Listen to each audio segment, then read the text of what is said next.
这是它的一个主界面，然后点一下 OK。这里是设置它的各个参数。我要说英文吗？This is the list of the parameters that need to be adjusted. It's the welding standard, the pipe standard. This is for the material selection, for usage, for the weather.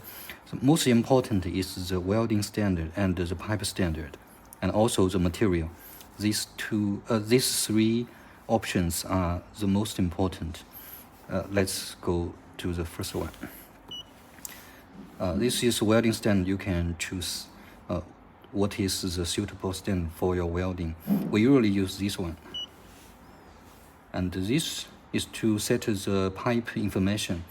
For example, no, it's 315. You can change it, like 500.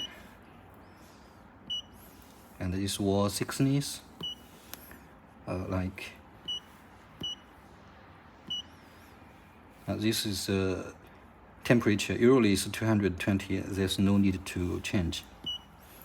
Now it's the pipe standard. Let's choose one of these. And the material usually is P100. Now it's the setting is OK, and now you can press OK to continue. 为什么它没有反应 Now if you press OK, it will go automatically into the welding procedure.